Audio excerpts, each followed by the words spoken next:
All right, Gravel Throat Reviews here, and today I have an album review of the new Fange album, Purulences.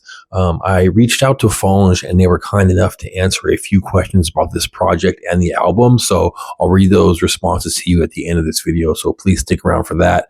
Hit the like button if you can, helps out quite a bit. Let's get into this. All right, so Fange is a French sludge death industrial project that is based in Brittany. In French, the word fange translates to mud, mire, or slaw. Also, it can be used figuratively to describe a stage of moral or social degradation. Fange was formed in 2013 and already have a staggering 8 releases to choose from, and all of the album titles are a single word. And they all start with the letter P, which is kind of intriguing. I asked the band if there was any significance to this, and they said, quote, "It's just a little nod to Morbid Angel's naming convention. We are too ignorant to move on from one letter," which I thought was pretty funny. So anyways, so yeah, the album that I want to talk about today is called Purulences, and it was released last month on Throat Ruiner Records.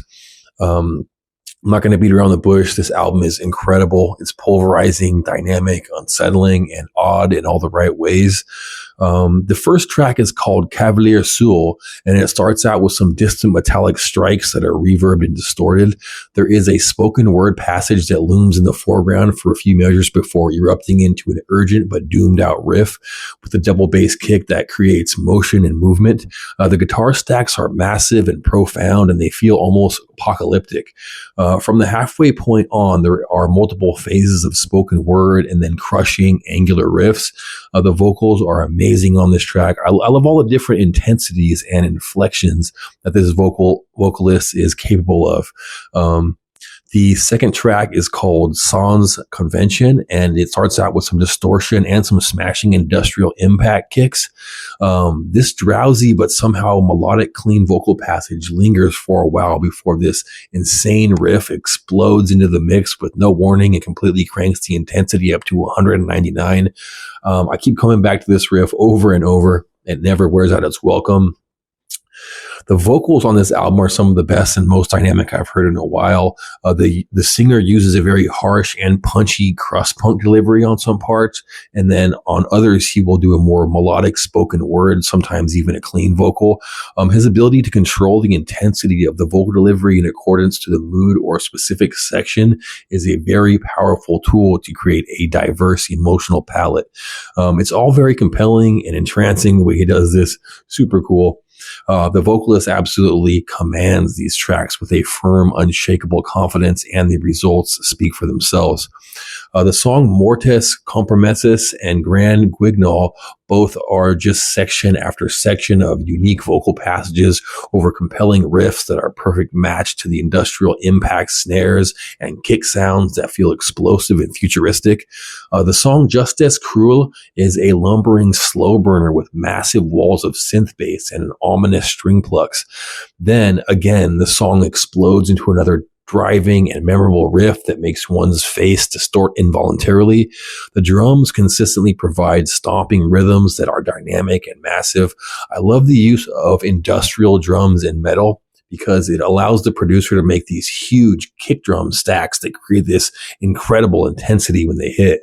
The attention to detail on this album is admirable. I love the weird synths on the intro to Langues Fortunes that evolves into these groovy death metal chords that are smashed up against these haunting guitar leads that have the perfect amount of dissonance in the selected notes. The closing track, Aux au Bois, it has more of a driving rhythm that could almost fit in a gothic rock song. And again, we have another set of very interesting, clean vocals that lead into a wall of dense, impenetrable guitar work that melts my face over and over again with a new and exciting approach to every repetition. The songwriting and relationship between the synths and the strings and the brilliant syllable placement of the words is very inspiring and masterful. To me, Fange sounds like all the best elements of and the dynamics of death metal, sludge, doom, post-metal, black metal, industrial, all rolled up into one. If you're a fan of Sunrise Patriot Motion, Mysticum, Gojira, Amun-Ra, or Celeste, you absolutely must check out Fange. and this mountainous album called Purulences. In conclusion, the tones are crushing, the drums are huge, the vocals are dynamic and masterful, the songwriting is inspiring, the mix is aggressive and clear, the synths are heavenly, the bass is high gravity and bulbous, and the riffs are memorable. And for those reasons, I got to give this album a 9 out of 10. It is an amazing record. I love this album so much that I reached out to Fange, and they were kind enough to answer some of my questions about the project and the new album. So let's get into some of their responses right now. So my first question was, what drives you to make fringe heavy music with harsh vocals and dissonant sounds instead of something more widely accepted, accessible, and safe?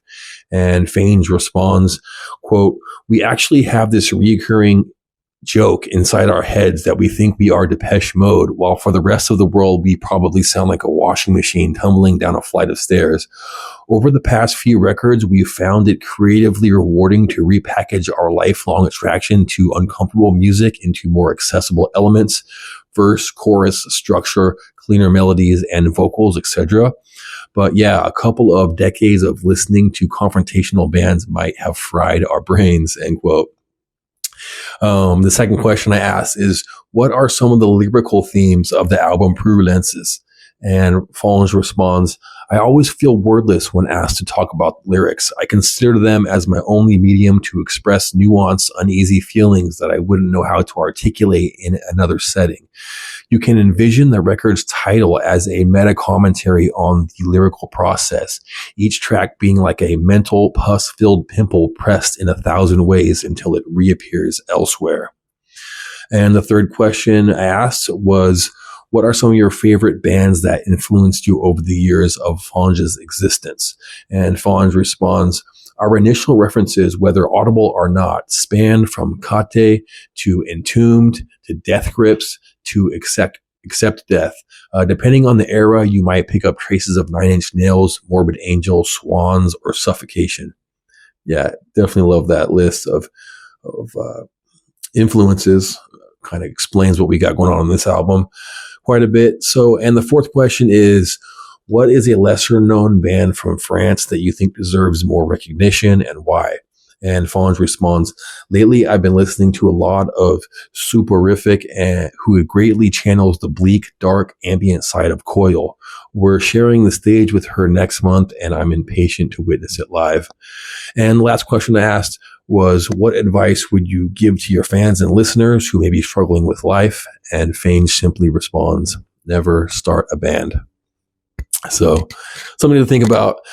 Thank you so much, you guys, for being here and checking out this album review. Definitely check out Fange.